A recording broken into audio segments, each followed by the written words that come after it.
This is my peer review due October 31st, 2023 for MIS586 Now, the objective of this assignment is basically to apply what we've learned by evaluating our peers' work. So we have 4 groups. I'm going to watch each team's project, review their files and documentation, capture evaluations for the team, analyze my insights, and then present it here. So the first team we're going to look at is Group A. Now, for doesn't meet requirements, so I'm going to say yes and no. There's always improvements. It's definitely good enough, but it felt like accessibility could be better defined. So are we talking about accessibility for the digital system, accessibility for the plane, accessibility for boarding, W3C, Y area? It seems a bit broad, and when it's this broad, do they really understand what accessibility means? So it might be better to define it and make it a little bit more focused. The strengths, this was the best of the 4 for visual designs. The areas for improvement, so I put in the presentation, try and make sure the volumes match, and also the takeaway page.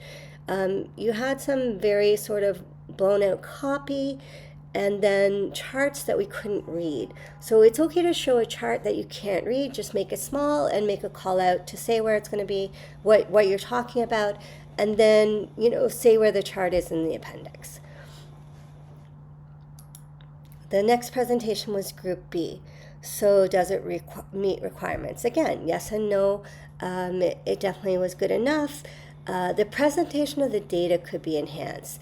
I really only saw one chart, and it was very basic.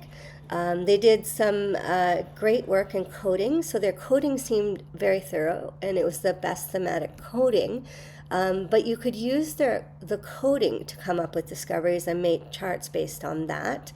Areas for improvement was the planned improvement section. So essentially, it was really hard to follow and read, so why not have the UI or the design on that page, an image of it, and then so all these pieces of improvements point to the part on your UI where you wanted to improve. That would help engage your users and help them to understand what you're talking about. Again, the presentation, the UI didn't contribute to being able to follow. It was really the UX of the presentation was very difficult. And so it's a little bit off for a UX course.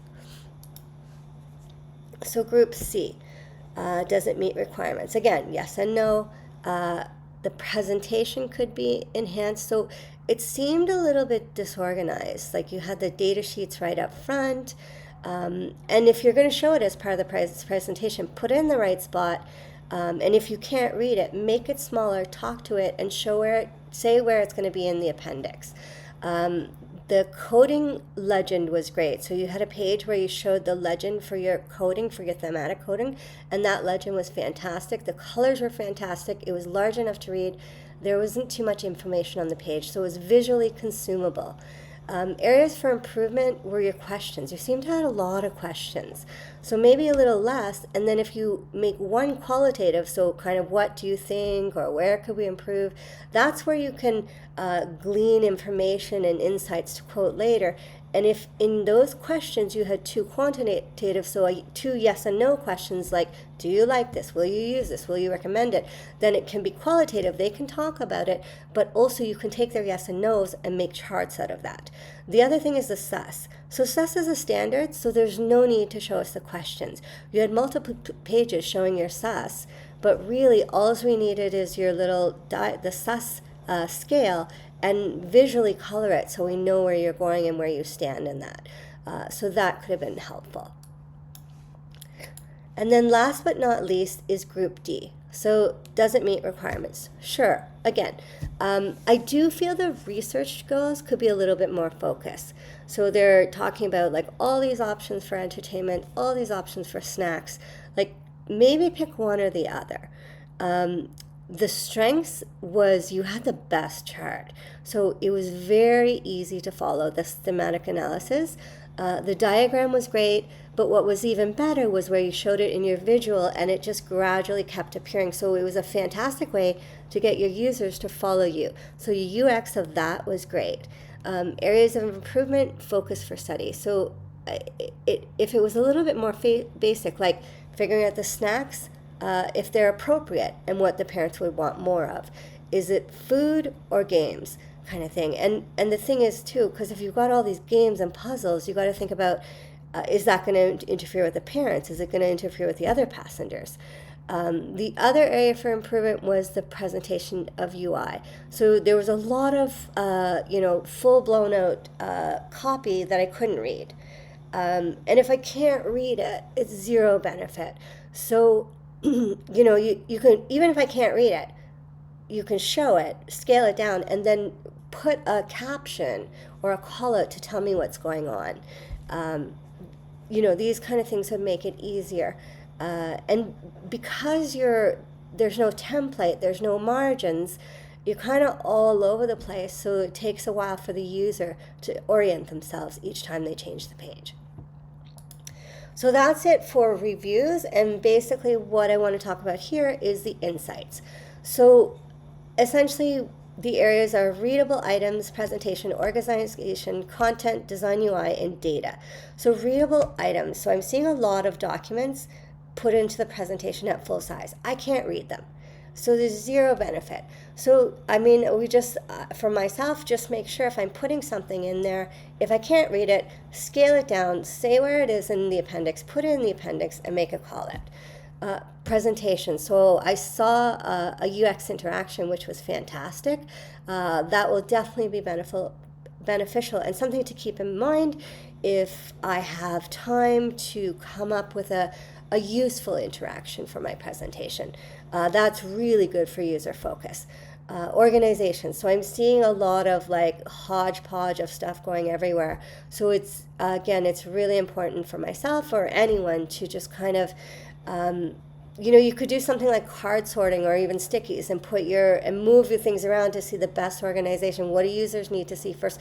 What do they not need to see? Kind of thing. Because one of the presentations had about 16 pages and it was only a 5-minute presentation.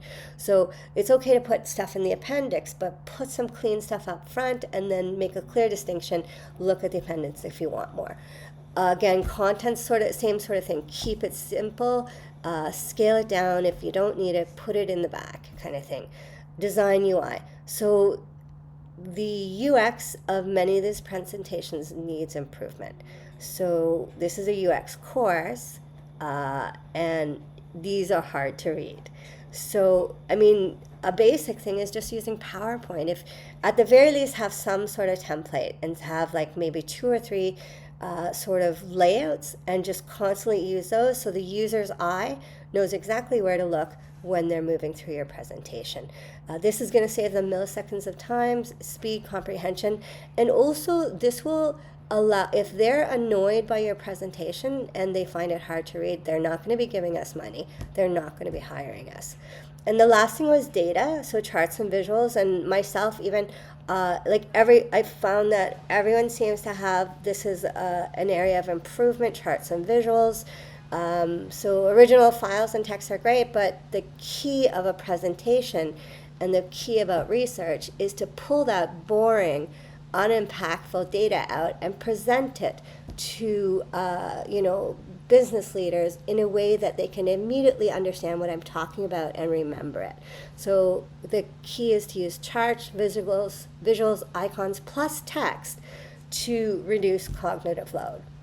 So that's kind of my summary in a nutshell. So thank you.